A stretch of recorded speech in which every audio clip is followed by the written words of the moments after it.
Et bonjour à tous et bonjour à vous les maîtres. Il y a quelques mois je suis parti en voyage à Rome et j'ai quand même pensé à vous pour vous faire une petite vidéo. Le sujet de cette vidéo c'est est-ce qu'on a le droit de dire oui ou non à un chien? De dire non à votre chien. Stop, c'est parti, suivez-moi, let's go!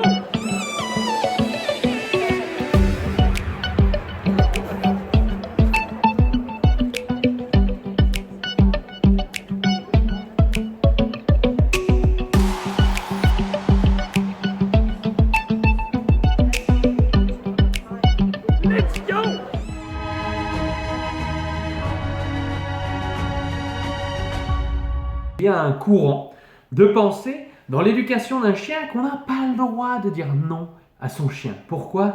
Eh bien car il ne faut pas l'interdire. Car si on lui dit non, certains disent qu'il rentre en détresse acquise, qu'il rentre en dépression. Alors on va voir dans cette vidéo, eh bien si tu es pour ou si tu es contre le droit de dire non à ton chien. Allez top, c'est parti, suivez-moi et rendez-vous au Colisée à Rome. Il existe plusieurs visions. Il existe plusieurs partisans à l'éducation de votre chien, donc j'aimerais avoir un petit peu votre point de vue. Certains vont dire que dire non à un chien, nous n'avons pas le droit, c'est le priver de son bien-être, c'est le priver de sa liberté, c'est le limiter dans sa prise de décision.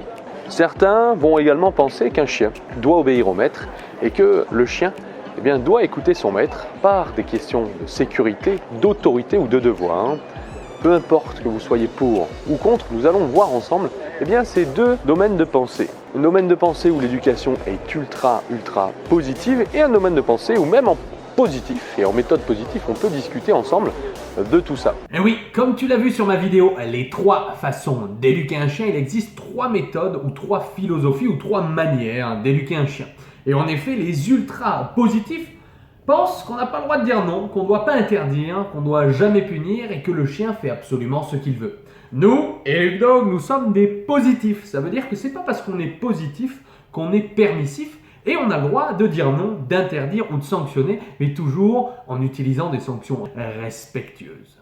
Le premier point et le point essentiel dans cette vidéo, c'est que vous puissiez à la fin de cette vidéo me partager votre point de vue, car nous sommes là pour parler ensemble et j'aimerais avoir votre position. Et quelle est votre vision pour vous de l'obéissance avec votre chien, ou du moins de l'éducation que vous lui donnez?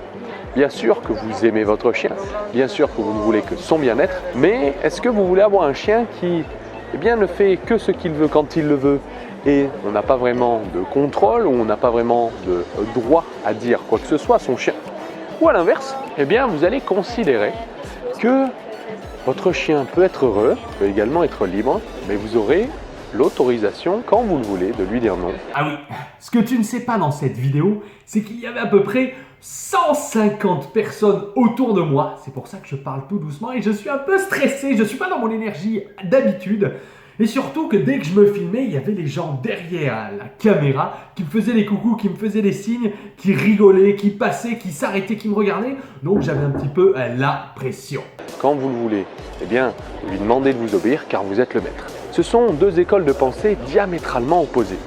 La première école de pensée est une école où on va considérer le chien comme l'animal tel qu'il est et que si votre chien est avec vous aujourd'hui, c'est que c'est grâce à vous que votre chien est en vie, car vous lui apportez la sécurité, de la nourriture, du bien-être et pour toutes ces raisons, votre chien doit vous obéir. Mais comment il peut dire ça? C'est nous, c'est le maître qui décide. Oh mon Dieu, mais il est fou de dire ça dans sa vidéo. C'est le maître qui décide. Oh, wow.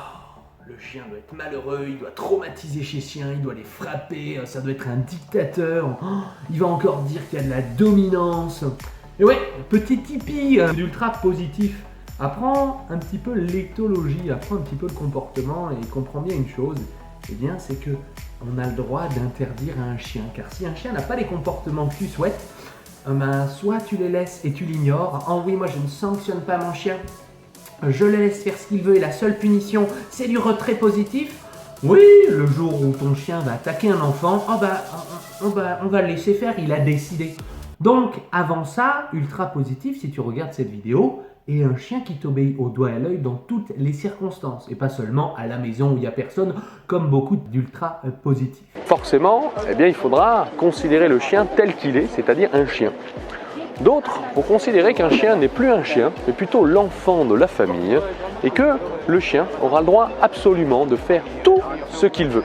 Même si le chien a des problèmes, même si le chien est totalement désobéissant, et même si le chien a des forts troubles du comportement, eh bien il faudra le laisser faire.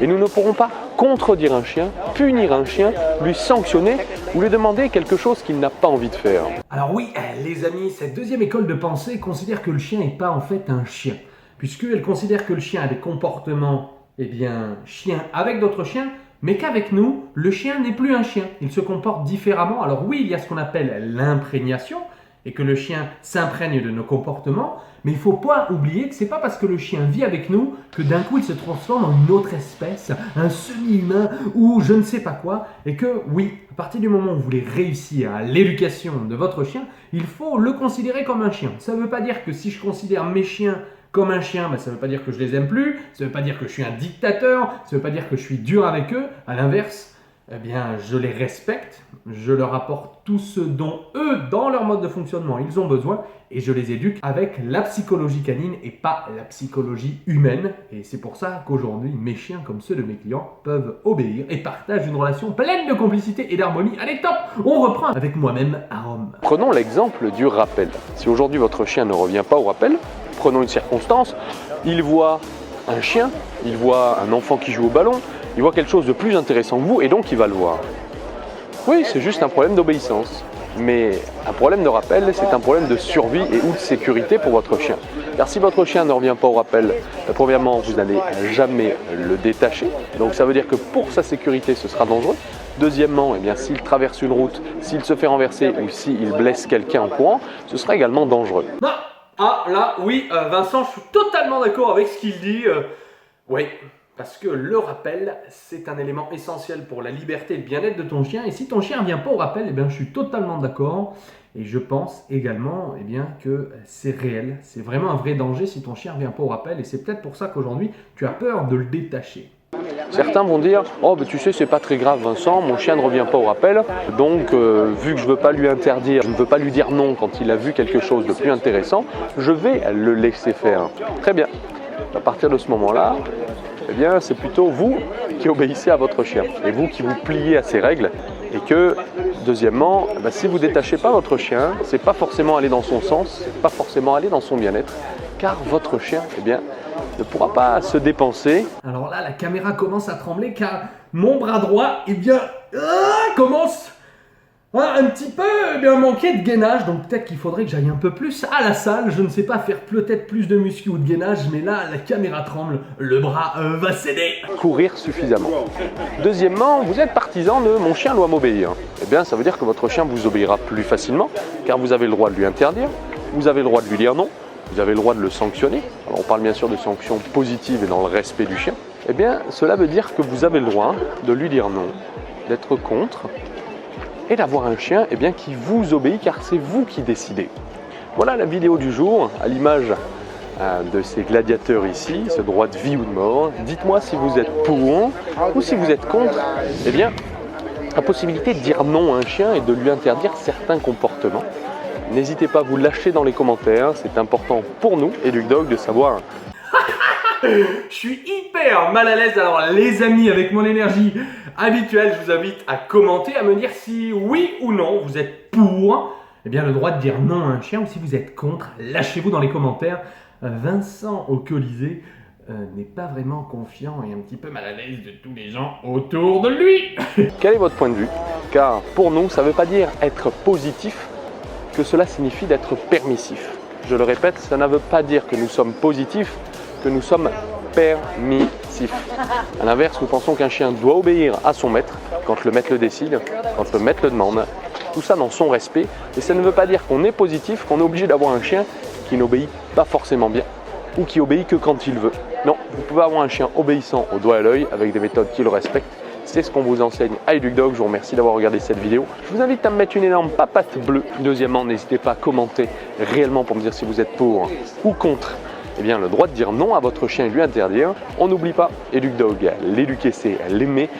On n'oublie pas, EducDog, l'éduquer c'est l'aimer. EducDog, l'éduquer c'est l'aimer. EducDog, l'éduquer c'est l'aimer. EducDog, l'éduquer c'est l'aimer. EducDog, l'éduquer c'est l'aimer. EducDog, l'éduquer c'est l'aimer. EducDog, l'éduquer c'est l'aimer. l'éduquer, c'est